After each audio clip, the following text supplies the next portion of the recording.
temple of Diana was there, and this was a goddess that they worshipped. And in the town of Ephesus, there were every object in the town was dedicated to some god, and it was quite a up and coming town for the day. I mean, they had bathhouses, they had libraries, they had various things. They had a coliseum that was enormous, and I've been there. It's quite a unique place. It's some of the best ruins that we have in antiquity that are around today. And when you go to Ephesus, you can really see how it must have been and how unbelievable it was. And just from an architectural point of view, it's kind of like somebody coming to Las Vegas and they just go, wow. That was kind of how it was when someone would go to Ephesus. It was like a super wow. They had, okay, what? I read where in Istanbul, there's they got a couple of pillars left from that big temple, and the pillars are so beautiful that it gives you an idea how beautiful they are. Yeah, well, they've got all that in Ephesus right now. You can walk the actual streets. You can see the pillars. You can see how it was. This is not something, this is similar to Athens, the Acropolis, I think it is. You can go there and you can see that, and you really see. But with the city of Ephesus, it's much different. When you're looking in Athens, you just see a structure. Where you actually see the city, you can walk the roads and the streets and see the bathhouses and such. And they have a amphitheater there, a coliseum. I forget how many people it sits, but it's quite large. You can get a lot of people in there. And the construction of that is such that it's really unique, because you can go all the way to the top, and I've been there, sitting at the very top, and then you can have somebody down at the bottom, way down at the bottom, as a speaker. They did not need microphones. They just talk with their normal voice, and the acoustics and the way they design this, no matter where you're sitting in that amphitheater, which is quite large, you can hear the voice. It's quite an incredible mystery of how they were able to do that. And still today, you can step down there and talk, and you can go all the way to the top, and you can hear them. It's quite an incredible place to be, an incredible place to see. And one second. And so, how I look at these things, in whether it's here, whether it's Acropolis, whether it's the city of Rome, in Rome, no matter where you were to go, the majority of the people that were living in this day were poor, and what I would consider to be poor, uneducated peasants. And I guarantee you walk them into a situation like that, and they think that this is God. You know, it's like taking somebody that lived up in the hills of the Ozarks or somewhere all their life and never got out of those woods, and you brought them to Las Vegas. They'd just be in awe.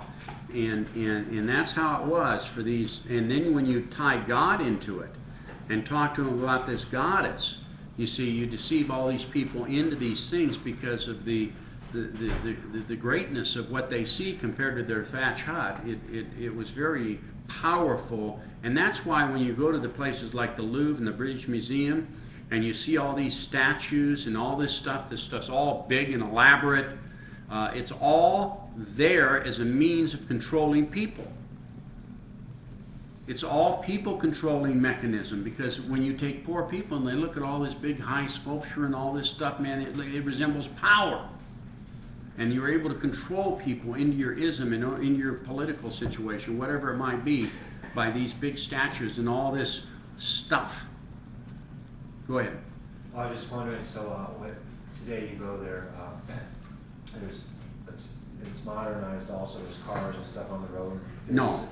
There's a section held off where it's... No, this is a situation similar to where if you went to the Grand Canyon, you'd go there and you'd be able to drive up, and then you park your cars and you walk over and you look at the canyon. So there'd be a place to where you could park, and then you walk into these ruins. It's like a national park or something, like their country's national. Well, I guess monument or I guess history? you from our perspective, you could kind of maybe think of it in that way. But it's definitely what would be like going to Yellowstone National Park or something, and going into an area that, or any tourist place. I can't, maybe in Niagara Falls or something, you pull up your park and now you go look at the falls, where you pull up your park and you go through all these ruins. And a lot of them are set up that way when you travel through those countries, Pompeii, wherever you might go. There are places to where some of them you have to pay a fee to get in and walk around and look at the stuff. Some of them you don't. Did you go there? Yes, I was there. I've been to 5 of the 7 churches in the book of Revelation we're going to be reading now.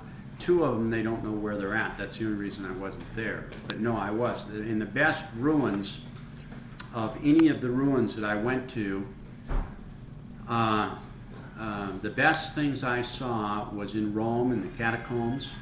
Pompeii was extremely interesting. This was one of the best. Masada, do you know what Masada is? Okay, Masada is absolutely classic. It's a gigantic hill that goes, it's not a hill, it's a mountain. And it's just basically like this. You see straight up and straight up and straight down. It's nothing that you are going to very easily just even rock climb. So what they have is they have a tramway to where you get in this tramway and they take you all the way up there in this tram, and then you're able to walk around up there. And what Masada was after the destruction of Jerusalem in 70 AD, there was a holdout group of Jews that stayed up there because they weren't going to conform to the Roman Empire. So they stayed up there, and they devised a city up there. And they've got these enormous cisterns to where if you took this house, this whole house, the size of this house is, and you stacked 4 of them on top of each other this size, it probably still would fit within these cisterns. And so then they had, when it rained, they had all these things that they devised, so all the water, when it rained, would flow into these cisterns and fill these big cisterns up with water, and then they could use that water until the next rainy season came, because water was a big thing. And so they rebelled against Rome, and I forget the actual details, but Rome came to Masada and spent years trying to get these, I think it was 600 Jews or something like that, off of Masada, and they spent like 6 years trying to do it.